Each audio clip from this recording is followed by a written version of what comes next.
nomine Patris et Filii et Spiritus Sancti. Amen. Amen. Veni Sancte Spiritus repletuorum corda fidelium et tui amoris in eis ignem accende. Emitte spiritum tuum et creabuntur. Renovis facem terre.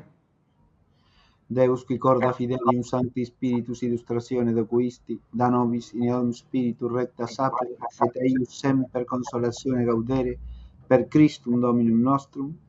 Amen. Sancta Maria, Mater Dei, sede sapientiae. Ora pro nobis. Sancte Joseph, Ora pro nobis.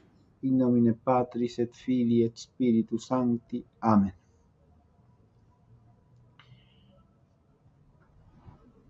Bien, hoy tenemos que ocuparnos de la última expresión que nos quedaba de la primera parte del texto relativo a la inteligencia teológica en la Constitución Dei Filius del Concilio Vaticano I.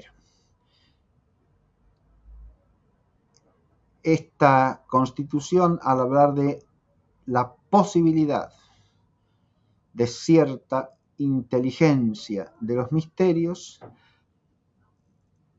añade la expresión y muy fructuosa. Ya hemos dicho al final de la clase pasada, creo que en realidad el texto dice fructuosísima, que habría de traducirse más bien sumamente fructuosa, ¿no?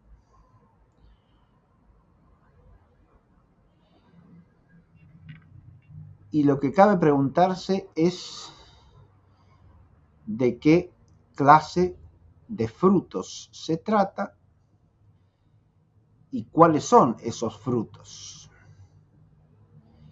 La afirmación es una afirmación clarísima. Esa cierta inteligencia de los misterios es fructuosísima. Ahora bien, ¿de qué clases de frutos está hablando aquí la Constitución Dei Filius? Lo primero que hay que advertir es que si partimos de la inteligencia de la que está hablando, es una inteligencia de los misterios, está hablando primeramente, fundamentalmente, de frutos que pertenecen al mismo orden de ser que esa inteligencia, es decir, al orden sobrenatural. Esto parece claro, ¿no? Si luego se puede dar algún otro tipo de fruto, es algo que habrá que deducir de esta afirmación primaria.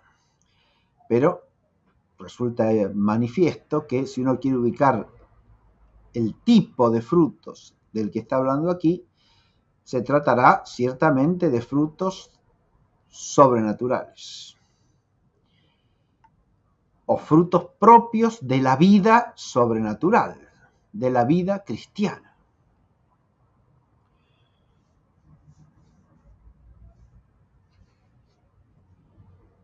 Lo segundo que es indudable es que esos frutos son también, primero que nada, frutos relativos a la esfera de la vida cristiana, de la vida sobrenatural, a la que pertenece aquello que da fruto.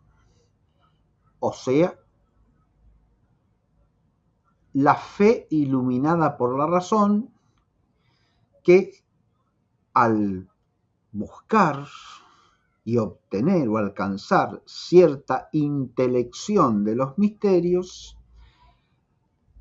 resulta profundizada e iluminada. Esa razón, iluminada por la fe, ¿no? La razón iluminada por la fe es el sujeto de esa inteligencia. Por lo tanto, en primer plano también, o en primera instancia, ¿a qué ámbito de la vida cristiana se referirá esa fructuosidad? Y primariamente al ámbito del conocimiento, de la razón iluminada por la fe.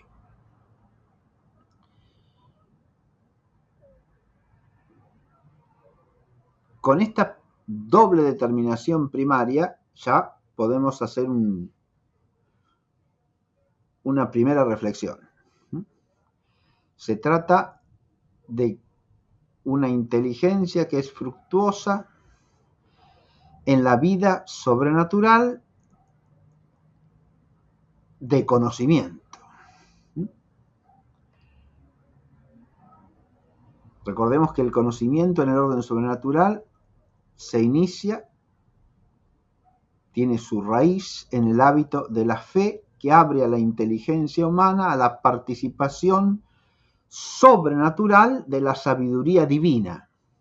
Cuando decimos sobrenatural, participación de la sabiduría divina, estamos diciendo una participación que esencialmente excede el alcance de la sola razón humana, ¿verdad? El alcance natural de la potencia.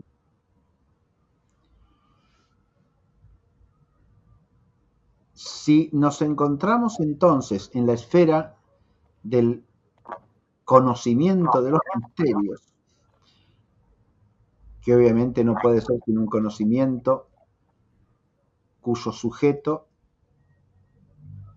sea la inteligencia racional humana iluminada por la fe, la primera fructuosidad hay que buscarla exactamente allí, en la profundización, en el esclarecimiento, en la ampliación también de la inteligencia de los misterios, nada más y nada menos. Esto es lo que podríamos llamar el fruto intrínseco, ¿verdad? Y más propiamente ligado a la esencia de lo que está hablando aquí el texto. Si hay una cierta inteligencia de los misterios, el primer fruto, ¿cuál es? El esclarecimiento, la profundización, la ampliación del conocimiento de los misterios que captamos por la fe. ¿Y esto será importante o no? Se pregunta uno. O alguien podría preguntarse, ¿no? Para preguntarse esto, advirtamos, alguien tendrá que haber perdido, por lo menos en alguna medida, lo que podríamos llamar el sentido común, ¿no? Porque si los misterios son aquellas verdades que Dios decide revelarnos para que las conozcamos en orden a nuestra salvación, en orden a alcanzar el fin último de la existencia humana, un conocimiento más claro, más preciso, más profundo, más riguroso, más exacto y cabal de esos misterios será ciertamente un gran bien. Si uno estima el bien de esa participación de la sabiduría divina que implica la fe teologal y de la unión de nuestro ser por medio de la inteligencia iluminada por la fe a Dios como objeto y término de nuestra vida, de nuestra existencia. Un Dios que como verdad subsistente se nos revela para que lo conozcamos a Él y conozcamos su eterno designio. Si uno estima, este bien de la divina revelación, que es la participación por el conocimiento de las verdades reveladas en la sabiduría de Dios, no puede dejar de estimar todo perfeccionamiento de ese conocimiento que la fe nos proporciona. Y el hábito teológico es eso, es un cierto perfeccionamiento del conocimiento que la fe nos proporciona. Bien, ya con esto sería suficiente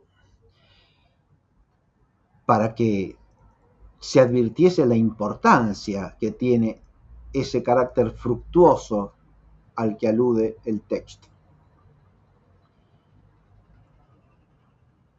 Porque como se trata de una inteligencia que perfecciona en nosotros el hábito de la fe, y está al servicio de esa intensificación, de esa planificación esclareciente del hábito de fe, tenemos que estimar que esa cierta inteligencia, al robustecer en nosotros la fe, nos liga más perfectamente a Dios en la esfera del conocimiento, genera por lo tanto una vida más profunda y plenamente teologal y hace que toda nuestra vida intelectual esté enraizada en esa suprema sabiduría que es la inteligencia de los misterios. Adviértase que he dicho aquí, primero, que esa inteligencia nos liga en el ámbito de la fe más perfectamente a Dios. Primer fruto, ¿no? Una unión más estrecha, más íntima, más perfecta de nuestra inteligencia a Dios. En cuanto a que nuestra inteligencia ahonda el conocimiento de las cosas que Dios ha querido revelarle. Y sobre todo de las verdades supremas que Dios ha querido revelarle, que son los misterios. Es decir, esas verdades que de no sernos reveladas no podríamos conocer en modo alguno. Y por eso son misterios de orden sobrenatural. Primer fruto, entonces, una unión más íntima con Dios en el ámbito del conocimiento. Segundo fruto, una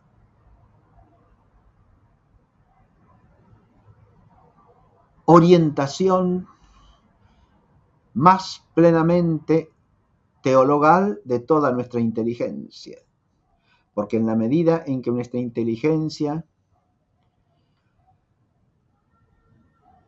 se planifica por el conocimiento de Dios y de los misterios divinos, nuestra inteligencia está más intrínsecamente divinizada, para usar la expresión de los padres griegos, ¿no? Más intrínsecamente elevada, más intrínsecamente iluminada y santificada también, si entendemos bien qué significa ese término en la tradición bíblica y en la tradición cristiana, porque se hace una inteligencia que precisamente por estar más estrechamente unida a la sabiduría divina y ser más plenamente partícipe de ella, se diviniza o se santifica intrínsecamente, es decir, se hace una inteligencia más propiamente cristiana, más unida en su realidad operativa, en su realidad actual, a la sabiduría de Dios y más íntegramente partícipe de ella. Pero además con esto, toda la vida de la inteligencia se hace teologal. ¿Qué quiero decir con esto? Y acá tenemos un fruto que hay que destacar extraordinariamente, creo yo.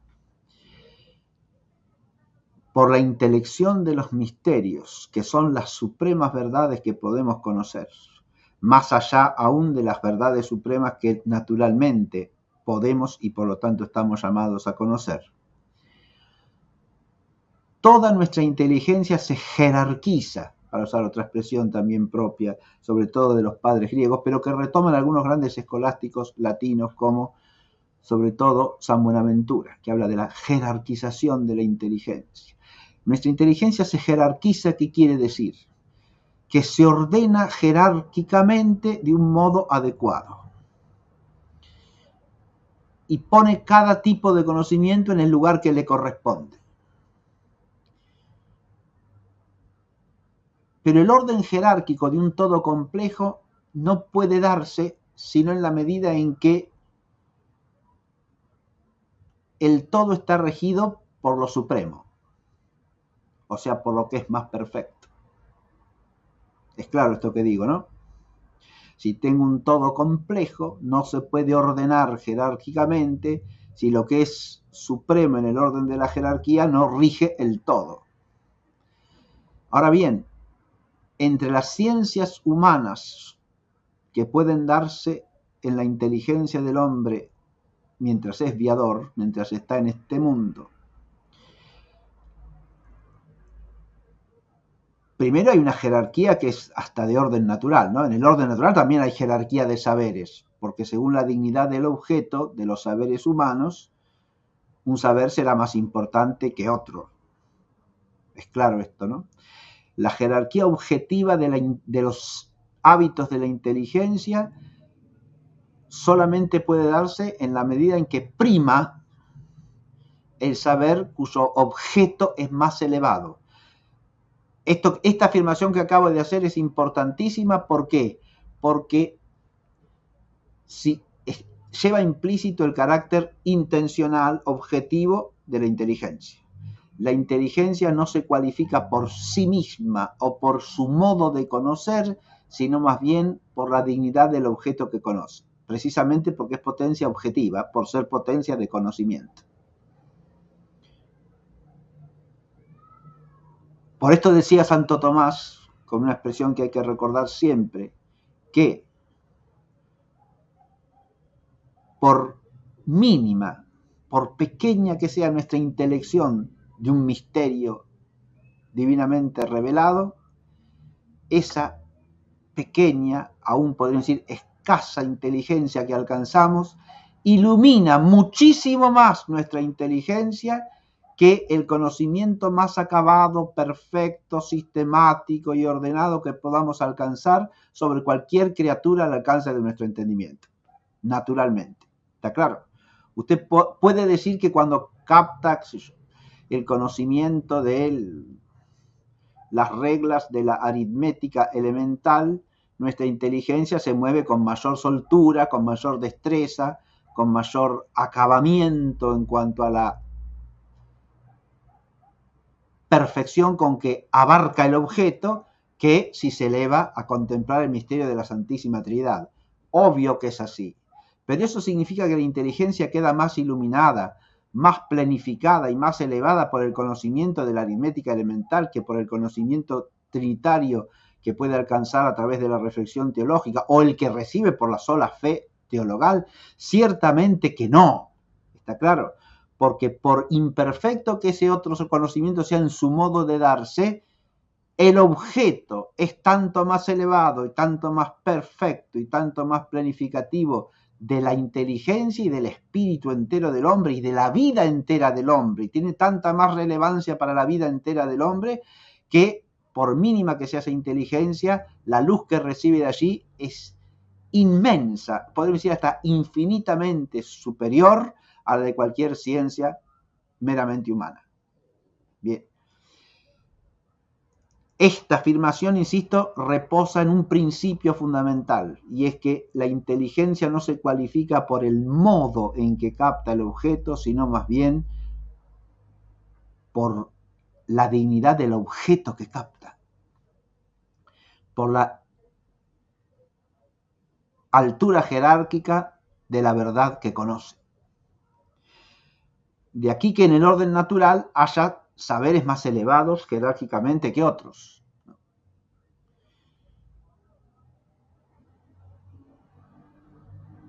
Un saber que tiene por objeto al hombre, como es la filosofía del hombre o como es la filosofía moral.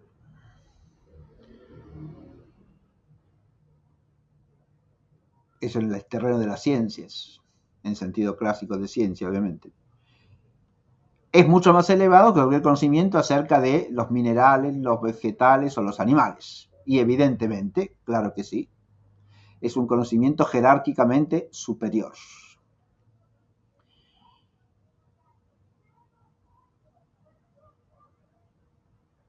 Aun cuando el modo de conocimiento pueda ser, bajo cierto punto de vista, menos perfecto.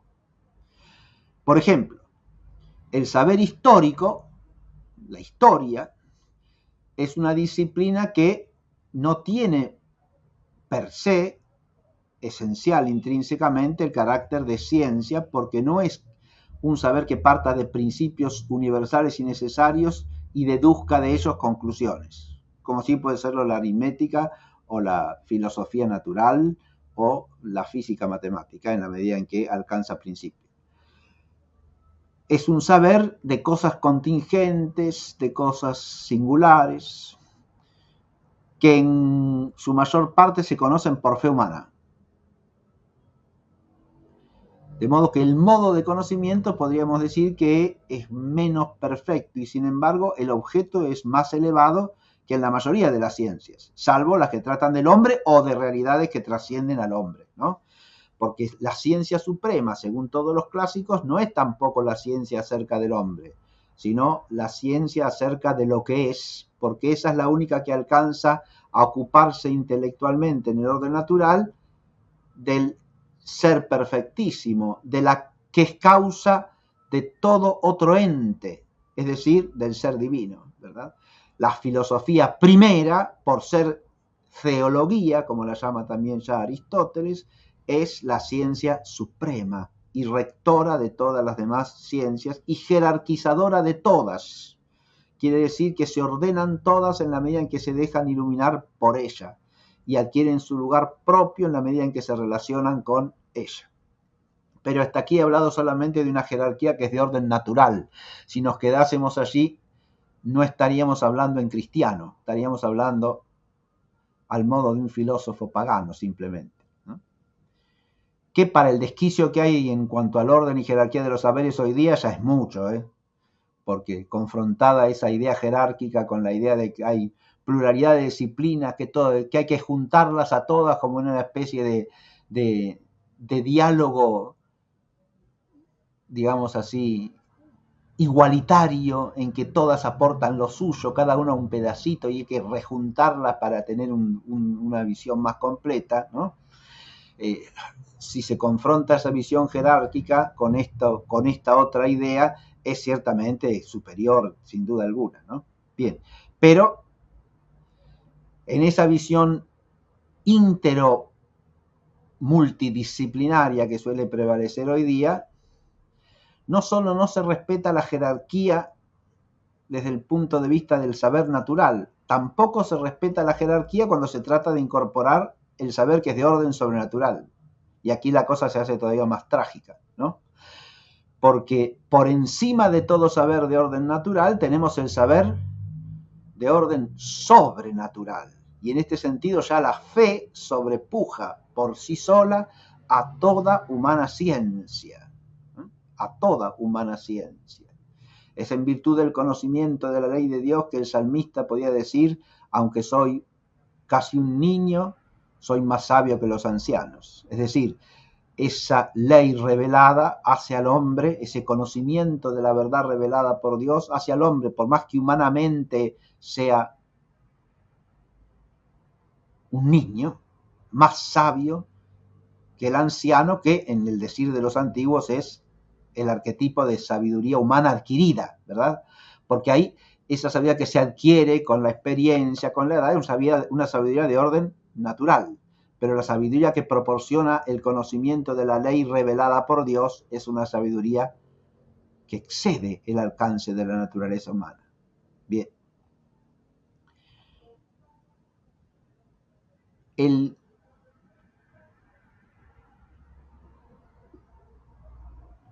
La inteligencia de los misterios de que habla aquí el texto se refiere a una ciencia teológica que profundiza en las verdades reveladas y sobre todo en el conocimiento de Dios como objeto último de la teología, primero y último, porque esa revelación es la revelación en la que Dios mismo se nos ha manifestado como quien es. Nos ha revelado su ser personal, ¿no? Y nos ha revelado su designio eterno, para que conociéndolo podamos ordenar toda nuestra existencia. De manera que la profundización del conocimiento de los misterios jerarquiza toda la inteligencia natural y sobrenatural. Primero, permite a través de un conocimiento ordenado de los misterios una profundización jerárquica de la relación que los misterios tienen entre sí, porque hay misterios superiores a otros, hay verdades reveladas que dependen de otras, hay una conexión inteligible entre las verdades reveladas. Y los distintos misterios se captan ordenadamente por nuestra inteligencia en la medida en que se captan a través de un esfuerzo sistematizador, reflexivo, que los organiza, o mejor dicho, que capta su orden propio. Y entonces la inteligencia se jerarquiza aún en la esfera sobrenatural.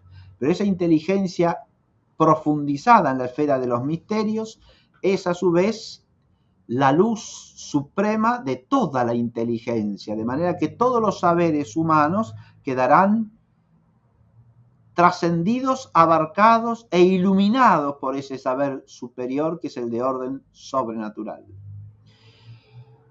De modo que ahora descubrimos en esta esfera que acabo de mencionar, todavía permaneciendo en la esfera del conocimiento sin más, un doble fruto: la intelección de los misterios que es posible por vía de la teología. Primero, jerarquiza la inteligencia creyente, es decir, hace que nuestra inteligencia creyente se sistematice, se ordene, capte los misterios según su íntima conexión recíproca y según su orden. Y segundo, permite que toda nuestra inteligencia se jerarquice adecuadamente, teniendo por cabeza a la teología.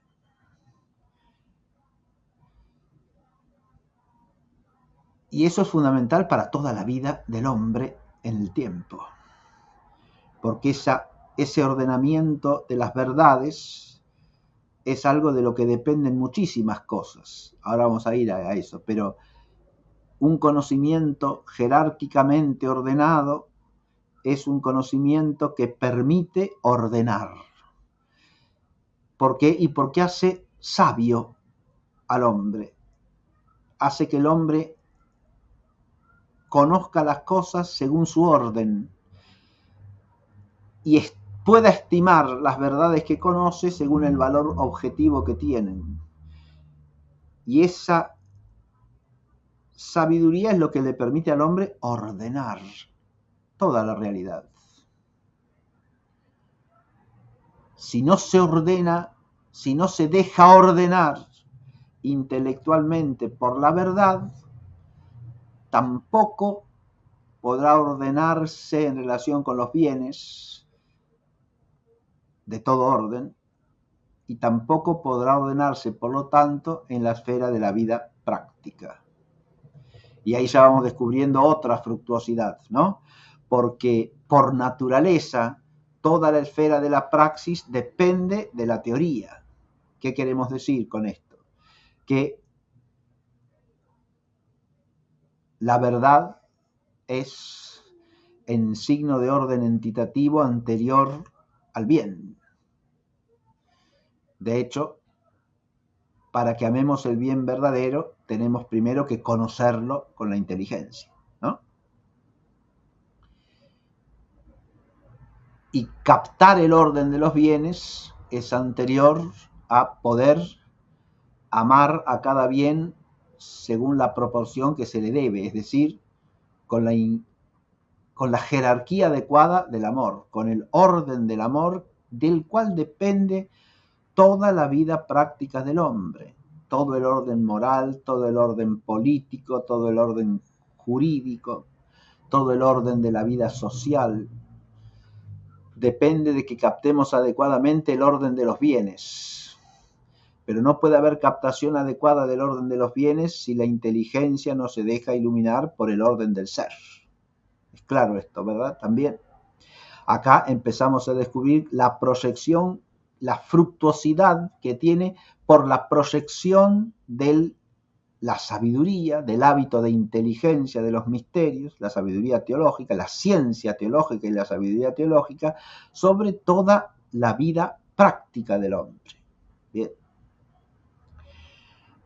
De modo que no solo se jerarquiza la inteligencia a partir de la sabiduría, sino que se jerarquiza también, se pone el fundamento, para decirlo mejor, de la jerarquía, de la jerarquización, del ordenamiento jerárquico de la vida práctica, de la vida moral. Acá moral lo digo en toda su extensión, en toda su amplitud, ¿no? Sea ética, sea política, sea económica o doméstica, sea artística inclusive también, porque la vida del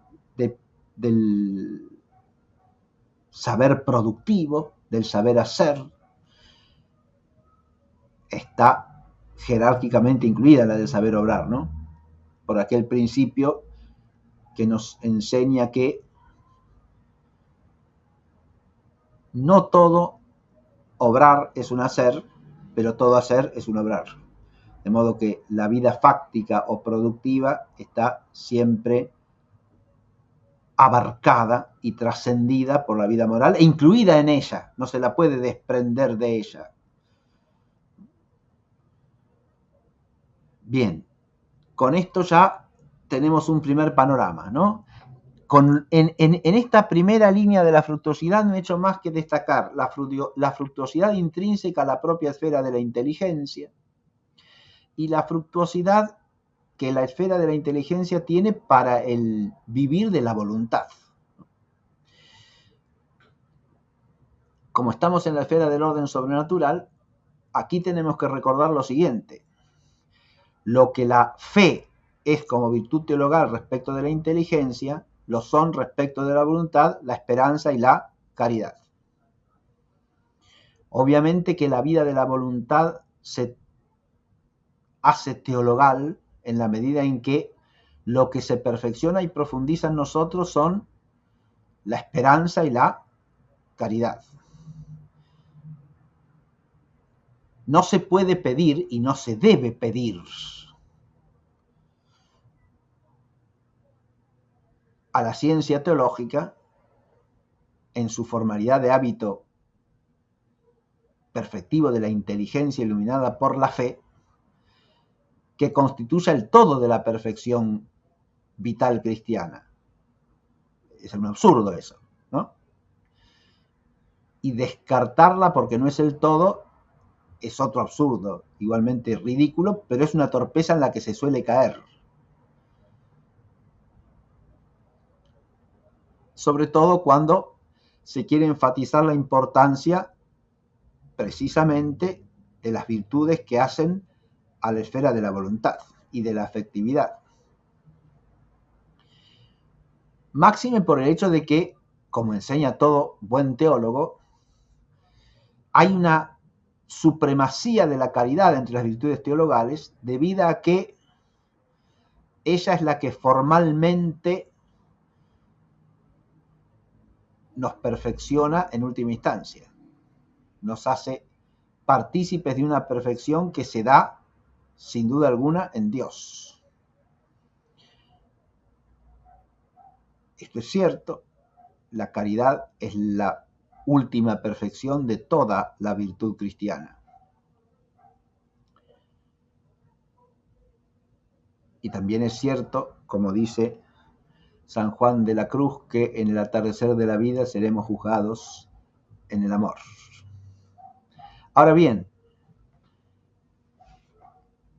lo que no es cierto es que la planificación de la caridad pueda darse sin más, sin conocimiento y sin ciencia, porque ahí se estaría pasando por alto la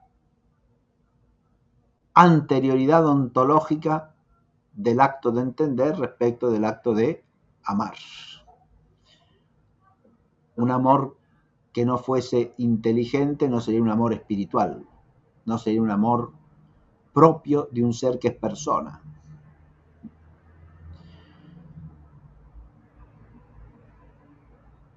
Y en este sentido, es claro también que por su proyección a la esfera práctica, el saber teológico que por sí mismo no perfecciona el hábito de la caridad, que requiere la intensificación de sus actos propios. ¿Está claro? Es decir, las obras de la caridad, las obras propias del amor de Dios, ¿sí?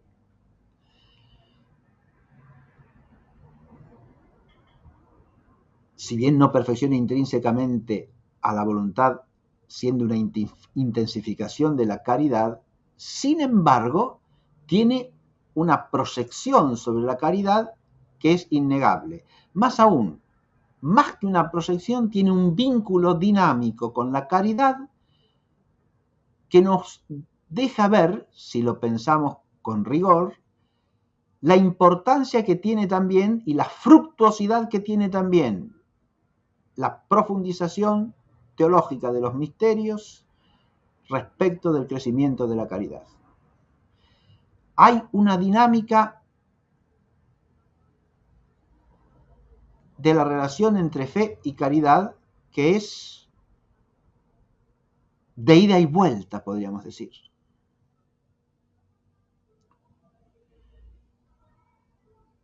La ida estaría regida por aquel principio de que, primero, no se ama lo que no se conoce en absoluto, y cuanto más se conoce un bien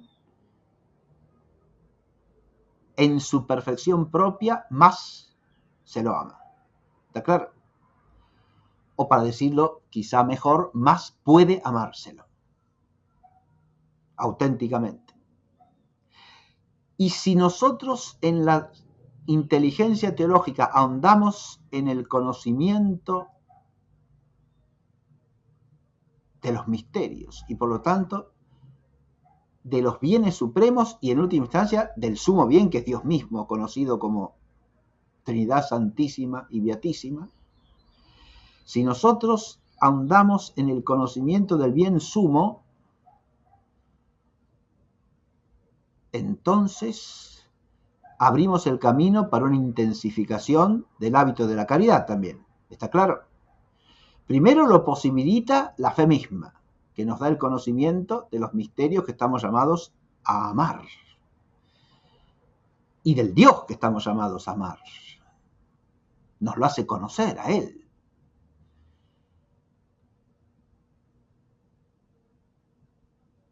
Y segundo, al intensificar esa intelección de los misterios, nuestra unión intelectual con esos bienes, al darnos a conocer ese bien más profundamente, más cabalmente, más hondamente, permite la profundización de nuestra caridad. Esto también tiene que ser claro, ¿no? Pero hay una vuelta de esa dinámica.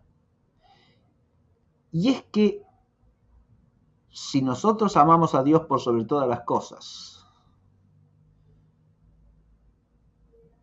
ese amor exige que la inteligencia, en cuanto orientada por el amor, y la inteligencia humana es orientable por el amor, porque prestamos atención a las cosas que nos importan, y nos importan las realidades que amamos. ¿Es claro esto o no? Es un principio que puede entender a cualquier ser humano por simple experiencia, ¿no? Si alguien tiene una estima apasionada por, supongamos que eso, el automovilismo, se la pasará tratando de conocer acerca de eso, ¿o no?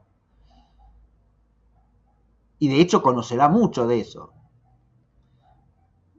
Porque su amor a eso lo lleva a ¿qué? Y a profundizar su conocimiento de esa realidad que quiere, ¿no? Y que porque la quiere, la disfruta, la goza, ¿no? Pero eso mismo lo aproxima para que como ser humano, que es un ser inteligente y racional, busque el conocimiento de eso, ¿no? ¿Está claro? El otro día yo hablaba con un alumno al que le cuesta mucho estudiar las disciplinas que se le imparten en el colegio. Y él me decía que a él lo que le gusta muchísimo es la mecánica. Claro. No tiene ninguna materia. Podría tener un colegio industrial, pero no el colegio al que él va, ¿no? directamente relacionada con las artes mecánicas, que es lo que a él le apasiona. Pero de eso sabe un montón, y de eso se la pasa estudiando, investigando, porque es lo que a él le interesa, lo que a él le gusta. Bien. Pongo estos ejemplos sencillos para que se vea que no estoy hablando de una cosa fuera del alcance del saber vulgar, ¿no? Cuando uno dice que hay principios filosóficos, los principios filosóficos no son más que una explicitación rigurosa de verdades que también están al alcance del saber vulgar en su forma primaria.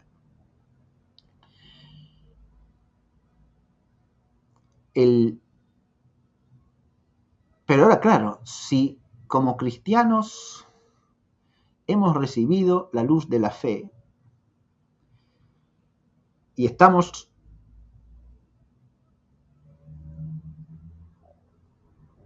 introducidos teologalmente en la vida del amor a Dios por sobre todas las cosas y del prójimo como a uno mismo en el amor de Dios, ¿sí? Ese amor cristiano, ese ágape participado, que es el amor de Cristo en nosotros, nos llevará a tratar de conocer las cosas que son del Padre y del Hijo y del Espíritu Santo y que por la mediación de Cristo nos han sido comunicadas y confiadas.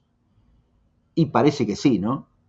De manera que una falta de interés por ahondar en las verdades de la fe parecería manifestar una falta de amor a la verdad revelada, o sea, una falta de amor a Dios. Por eso dije que tiene un ida y vuelta eso, ¿no? La dinámica entre la fe y la caridad, entre la inteligencia fidei y la caritas o amor dei, es una dinámica de ida y de vuelta, de, para decirlo con otro término griego, de nuevo, de sinergia espiritual, ¿no? La palabra griega sinergia se traduce en latín por cooperatio. Es una cooperación, ¿verdad? La inteligencia y la voluntad. Y dicho ahora en el ámbito de las virtudes teologales infusas, la fe teologal por un lado y la esperanza teologal y la caridad divina por el otro, cooperan o no operan adecuadamente, ¿está claro? O operan conjuntamente, o se desarrollan sinérgicamente, esto es cooperativamente, operando de consuno y en orden al mismo término. Precisamente por eso son virtudes teologales y todas tienen por objeto propio a Dios mismo bajo distintos aspectos, ¿sí? Al mismo y único Dios. O cooperan o no operan realmente. ¿Se advierte? Bien. Pero si hablamos de los frutos de esa cierta inteligencia, la fructuosidad que podemos señalar, ¿cuál es? La de la ida, ¿no? Es decir, cómo ese ahondamiento del bien, del conocimiento del bien divino redunda en un enraizamiento mayor de la caridad, en un esclarecimiento intelectual que tiene como consecuencia y fruto una plenificación del amor divino en nosotros. Bien. Hasta aquí una primera aproximación a los frutos. Pero es evidente que no podemos quedarnos aquí. ¿Por qué? Porque hasta aquí hemos considerado lo que podemos llamar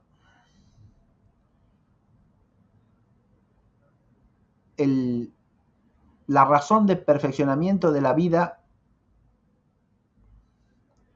teologal en cada partícipe de esa cierta inteligencia de los misterios.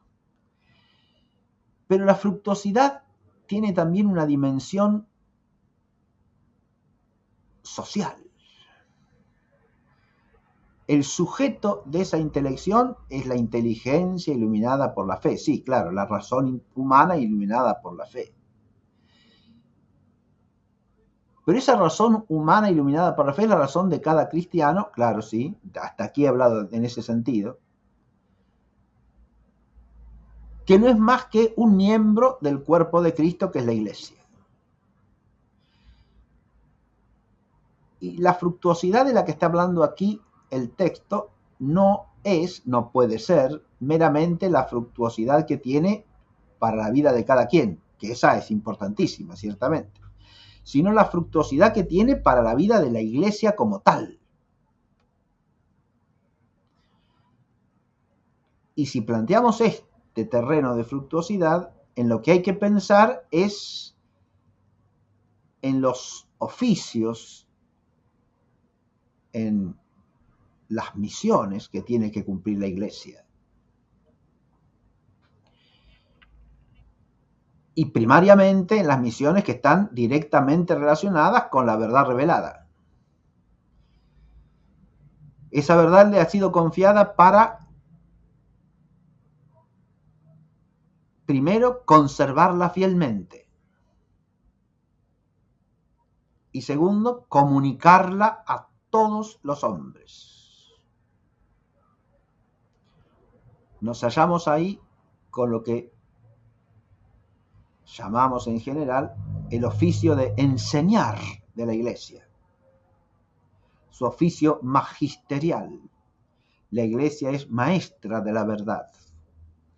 Y ese magisterio de la verdad, esa obligación de comunicar la verdad que gratuitamente ha recibido a todos los hombres, para hacerlos partícipes del reino de Dios por la mediación del único mediador entre Dios y los hombres, Jesucristo el Señor. Esa verdad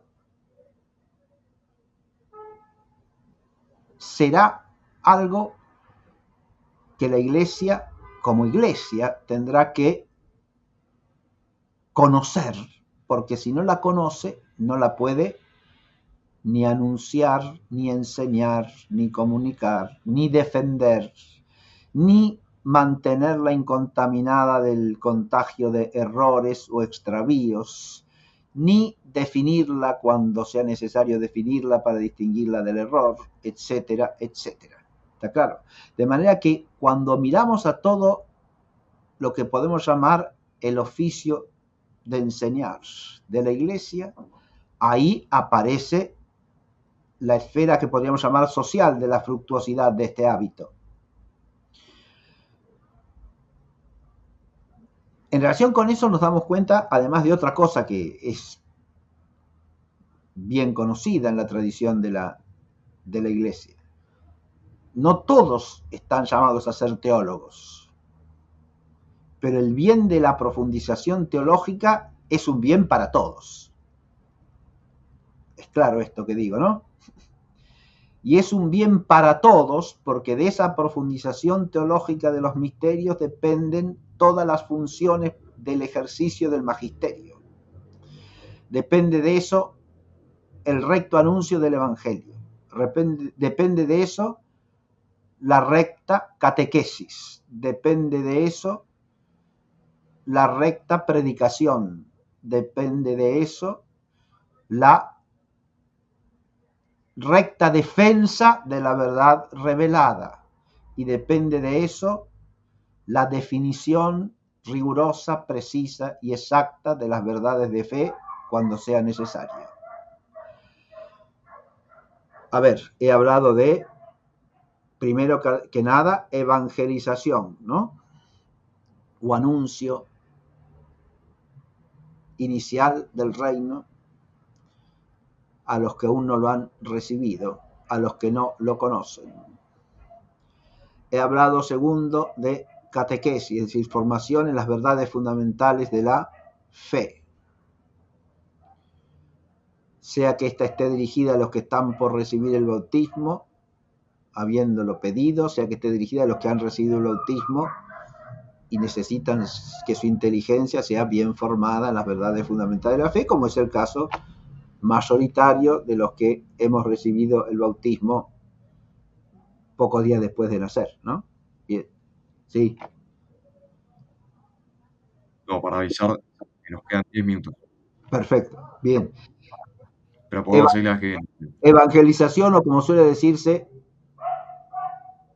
el querigma, ¿no?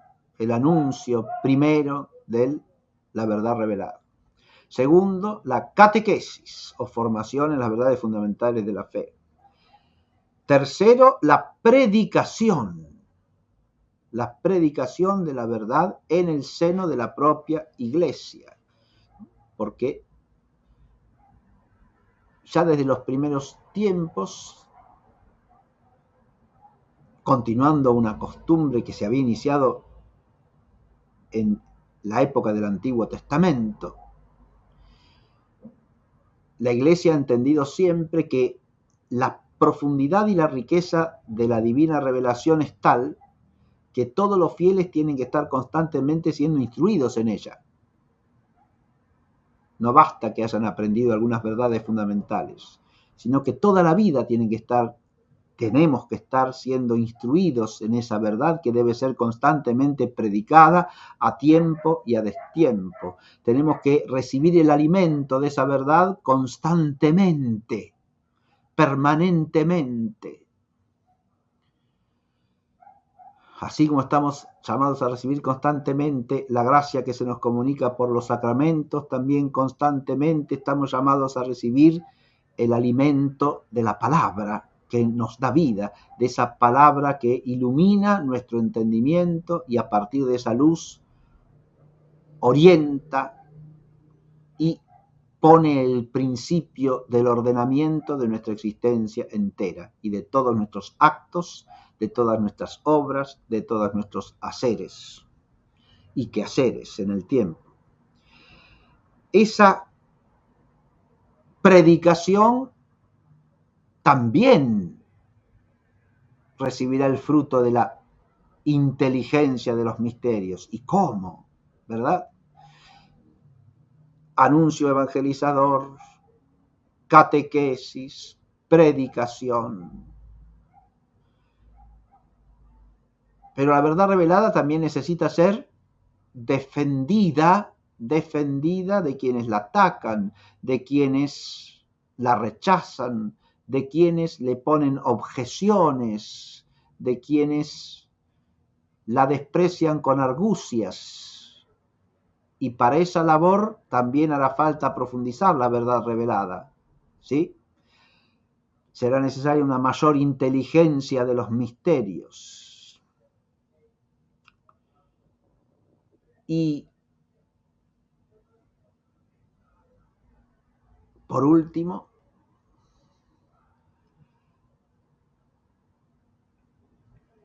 esa defensa que implica la refutación de los errores, el rechazo de todas las herejías,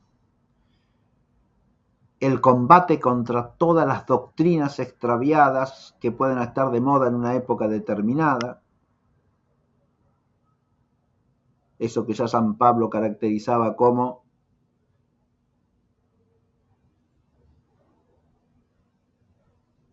devaneos humanos que se cobijan bajo el falso nombre de ciencia, ¿verdad? Eso que San Ireneo de León en el siglo II, siguiendo esta misma noción de San Pablo, llamaba pseudognosis, es decir, falso conocimiento, cuya raíz está en la soberbia del hombre y en una imaginación extraviada más que en la sana y recta razón.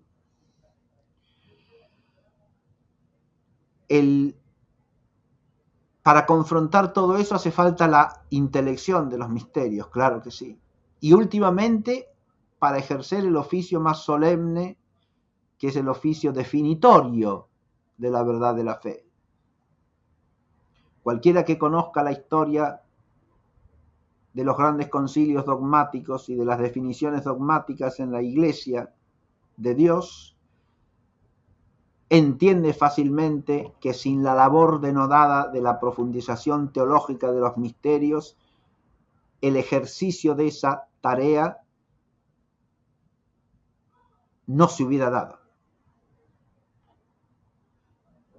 Los teólogos la preparan, la acompañan y luego la profundizan y la defienden y la llevan adelante. ¿Está claro? Es decir, hay una labor teológica previa y hay una labor teológica posterior. Y eso se puede estudiar para cualquier verdad revelada que haya sido formal y solemnemente definida en la historia de la Iglesia. Bien. La fructuosidad en este terreno es indubitable, innegable, ¿no?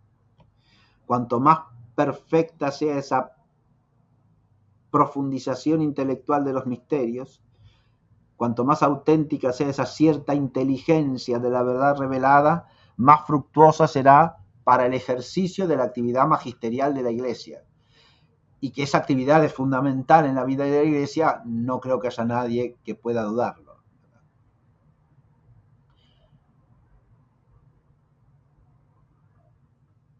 Que hay errores que tienden a minimizar todo esto. Sí, claro. Toda concepción irracionalista, pragmatista o sentimentalista de la religión aplicada al cristianismo hace estragos en este aspecto. ¿Se entiende lo que dije? Eso lo podemos profundizar, si se quiere, en otra clase. Pero cualquier actitud despectiva para con las verdades reveladas o para con los dogmas de la fe no puede ver esto que acabo de decir, ¿no? Pero detrás de eso necesariamente habrá una concepción errónea de lo que es la fe, una concepción errónea de la revelación, una concepción errónea de la función de la inteligencia en la vida religiosa, ¿no? Y en la vida de fe. Lo último que quiero decir, y con esto ya sí termino, es retomar algo importantísimo, y es que una tercera esfera de fructuosidad podemos señalarla en el influjo que tiene la profundización de los misterios y la cierta inteligencia de los misterios, el influjo que tiene en todo el ámbito de lo que podríamos llamar la cultura humana y la vida social humana. Cultura intelectual, cultura moral, cultura artística, vida social doméstica, vida social civil o política. En todas las esferas de la cultura humana, para que la fe esté presente de la manera en que debe estarlo, esa profundización teológica de los misterios es no solo conveniente, sino necesaria. Es una necesidad. Y por eso ha estado siempre presente en la vida de la Iglesia. Desde los mismos apóstoles, entre los cuales no cabe dudar que un San Juan, un San Pablo, un San Mateo son profundos teólogos, no solo evangelizadores, no solo comunicadores de la verdad que han recibido en la fe, sino también hombres que con su inteligencia se han esforzado por buscar rigurosa, piadosa y sobriamente cierta intelección de los divinos misterios, ¿no?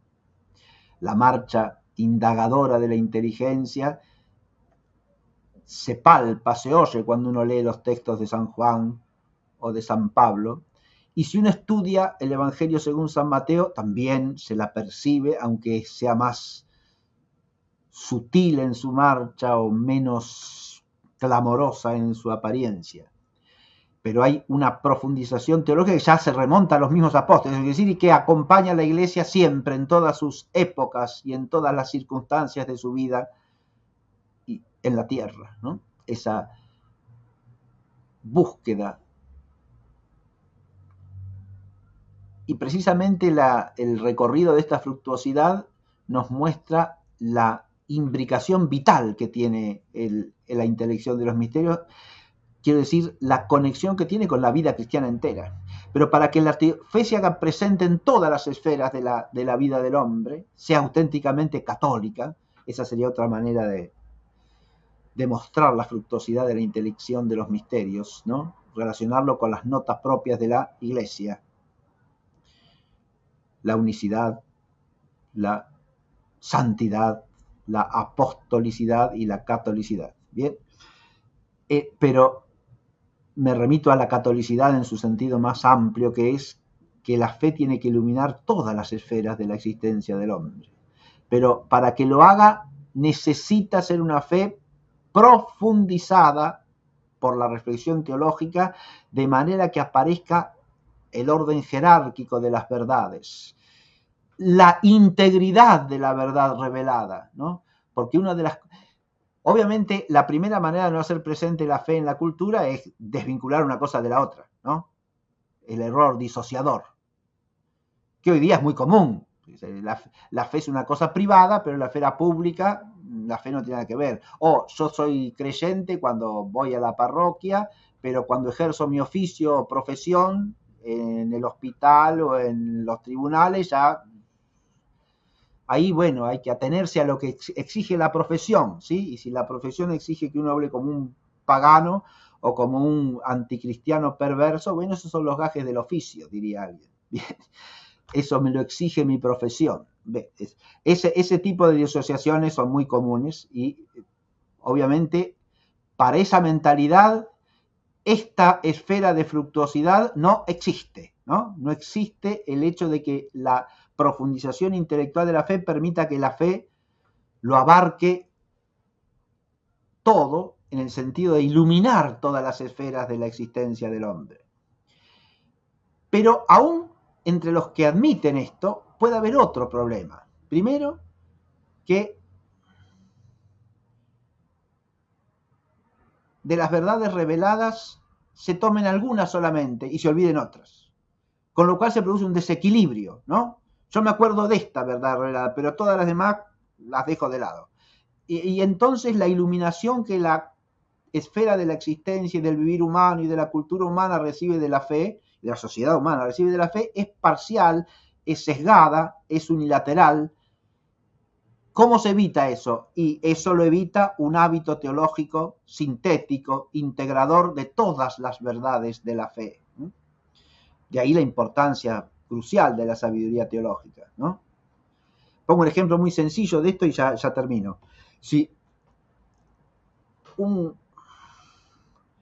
una persona que está enseñando, que está ejerciendo el oficio docente,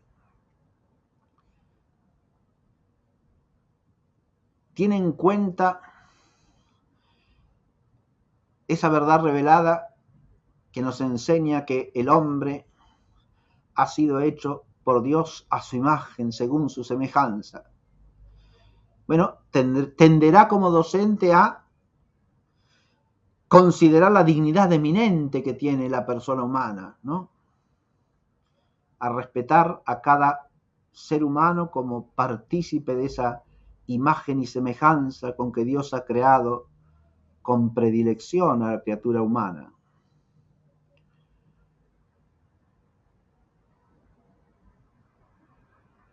Y eso está bien.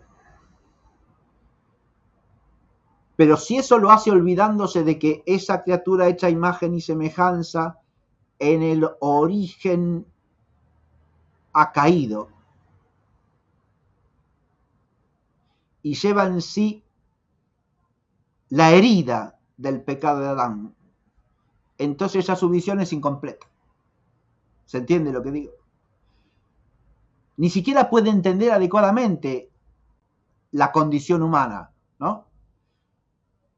Las oscuridades del existir humano en el tiempo, los extravíos en que los hombres podemos y solemos incurrir, todo eso no aparecería, ¿no? Habría una visión unilateralmente optimista, quiero decir. Y si al revés, del otro lado, alguien tuviese en cuenta el pecado original y se olvidase de la dignidad del hombre como criatura, y se olvidase del misterio de la redención, tercera cosa que hay que poner junto con estas dos, ¿no? y del poder recreador de la gracia de Cristo y viese solamente el pecado original en los hombres y nada más que el pecado y solamente las huellas del pecado y el empecatamiento y la podredumbre, tampoco tendría una visión de fe adecuada, ¿se entiende? Porque estaría tomando una parcialidad de la fe y la estaría absolutizando. La sabiduría teológica, que es profundización de la verdad revelada, está llamada a evitar esto, estas unilateralidades, destructivas en el fondo, ¿no? Porque la absolutización de una parte es siempre un extravío enorme. Si yo tomo una sola partecita de un todo complejo, me quedo con eso solo y lo convierto en el todo, estoy cayendo en un error, quiera o no quiera. Lo sepa o no lo sepa. Me lo proponga o no. Bien. Acá he puesto un ejemplo simplemente para que se entienda cómo el hábito de profundizar intelectualmente, y esto implica también sistematizar, ordenar, desarrollar el hábito de ciencia, que es el saber teológico, cómo esta profundización de los misterios puede ser fructuosa y está llamada a ser fructuosa y es necesario que se dé para fructificar en realidades tan necesarias como el cumplimiento de lo que es la vocación católica de la fe, es decir, que la fe ilumine todos los ámbitos de la existencia humana, lo abarque todo, que ese es uno de los aspectos de la catolicidad. Bien, con esto ya más que suficiente y me parece que ya nos pasamos del tiempo, dejamos acá y la próxima, si quiere, completamos esto, Ezequiel, ¿sí? Con alguna otra cosita. Bien. ¿Cómo no? Podemos continuar con la vinculación con las notas de la Iglesia, que ¿Cómo no? Sí, no. es un tema esencial, y hoy en día no solo es atacado por el lado modernista, sino, y quizás no tan conscientemente, por el lado tradicionalista cismático, Bien, todo bien. el tema de las notas de la Iglesia, así que me parece importante. Añado a lo último que dijo sobre eso de hacer un collage de las verdades reveladas y elegir las que uno quiere, ¿no? Eso sí se hace a conciencia, no solo, bueno, trae los detrimentos que usted mencionó, sino que también es un pecado mortal contra la fe, destruye la fe. O sea Claro, que solamente queda una opinión humana y no hay más fe. Con negar ciertamente, un solo artículo de fe, se pierde toda la fe. ciertamente, sí, sí. No, a ver, eso que usted dice es clarísimo y está muy bien, Ezequiel. Yo no me estaba refiriendo al hecho de que alguien niegue una verdad de fe, sino que teniendo un ánimo católico y de respetar todas las verdades de la fe, sin embargo, tenga un conocimiento incompleto o deforme de las verdades de la fe. ¿Está claro lo que digo? Y tenga en cuenta solamente algunas y se olvide de otras. Yo me refería más bien a ese fenómeno.